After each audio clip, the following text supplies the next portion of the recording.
मीना आज बहुत गुस्से में थी और होती भी क्यों ना, उसे लगता था मोहल्ले की सभी बहुओं में सबसे ज्यादा दुखी वही है। शाम को जब प्रशांत मीना के पति घर आए तो मीना का सारा गुस्सा उन पर निकला। मीना ने कहा, सारे घर का काम मुझे ही करना पड़ता है। अब सामने वाली पड़ोसी शर्मा अंकल की बहू को देखो, वह तो कभी नहीं निकलती बाहर, उसे तो कभी भी बाहर जाते हुए भी नहीं देखा है। और एक मैं जो दिन भर घर के कामों में स्कूटी लेकर बाजारों में घूमती रहती हूँ और आकर फिर घर का काम करो, खाना बनाओ और तो और बच्चों की सारी जिम्मेदारी मेरे ऊपर है। आपसे तो इतना भी नहीं होता कि बच्चों की स्कूल की डायरी भी चेक कर ले, वह भी मुझे ही करनी है।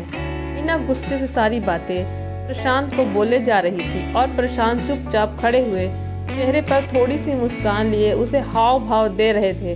प्रशांत के मजाक के हाव भाव देखकर मीना और ज्यादा नाराज हो गई और चिल्लाते हुए बोली, सही है, आपका यहाँ मैं जल रही हूँ और आप मेरे मजे लेकर हंस रहे हो। तब प्रशांत ने हंसते हुए कहा, यार मीना, अब तुम्हारी इन बेकार की बातों पर हंसूं नहीं तो क्या करूँ, सीरियस हूँ। तुम अपनी तुलना शर्मा अंकल की बहू से कर रही हो। तुम्हें पता है शर्मा अंकल और आंटी दोनों अपनी बहू को घर के बाहर खड़ा तो नहीं होने देते, वह बाहर कैसे निकलेगी।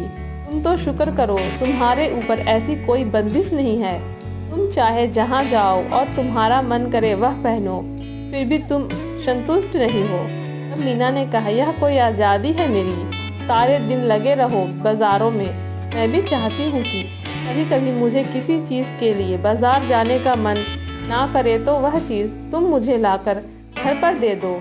तुमसे तो बात करना ही बेकार है, अभी तो मेरा एक पैर घर में होता है और एक पैर बाहर। अब प्रशांत ने जैसे तैसे मीना को मनाया और फिर रात का खाना खाकर सब सो गए। अगले दिन मीना किसी काम से बाजार के लिए निकली थी, तभी उसे आवाज़ आई, दीदी इधर देखो। मीना आवाज़ सुनकर भी अपना बहन समझकर आगे बढ़ने लगी। दोबारा उसे वही आवाज़ आई, तब उसने देखा शर्मा अंकल की बहू अपने कमरे की खिड़की से उसे आवाज़ दे रही थी। जब मीना ने उसकी तरफ देखा तो उसने इशारे से उसे अपने पास बुलाया और कहा, भाभी, क्या आप मुझे लाल रंग की नेल पॉलिश ला दोगी? मैंने अपने पति से कहा था, पर उनके पास समय की कमी होने की वजह से उन्होंने मुझे टाल दिया था, बोले कभी और बाद में ला दूंगा। तब मीना ने कहा, अरे तो ऐसा करो, तुम चलो ना मेरे साथ, बाजार भी घूम आओगी और तुम्हें जो भी सामान चाहिए वह ले लेना और साथ में हम दोनों गोलगप्पे भी खाएंगे। इतना सुनते ही शर्मा अंकल की बहू की आंखों में आंसू आ गए और बोली, दीदी मेरी किस्मत आपके जैसी नहीं है, मैं अपनी पसंद से कुछ भी नहीं कर सकती, जो भी कुछ घर वाले अपनी पसंद से लाकर देते हैं वही पहन लेती हूँ। मैं बहू हूँ ना, तो यह लोग मुझे कहते हैं, बहू तुम चार दीवारी में रहो तभी हमारे घर की शोभा है। आज के ज़माने में भी मेरी सास मुझे घर से बाहर जाने नहीं देती है और ना ही पड़ोस में किसी से बात करने देती है। तभी पीछे से आवाज़ आई, बहू, और वह अपनी अधूरी बातों को बिना पूरा किए ही अंदर चली गई।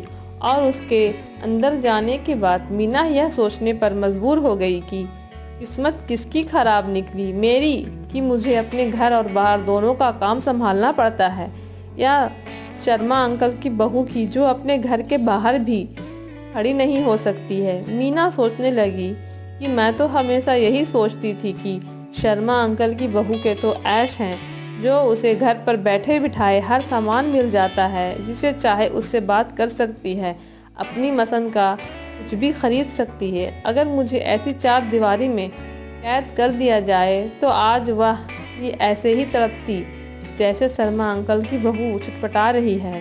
मीना को आज समझ आ गया था कि जैसे हमें दूर से दिखाई देता है, सच्चाई में अक्सर ऐसा होता नहीं है। इसीलिए दोस्तों, हमें जो भी मिला है हमें उसमें संतुष्ट रहना चाहिए, क्योंकि भगवान ने हमें हमारे हिसाब से सबसे बेहतर दिया है।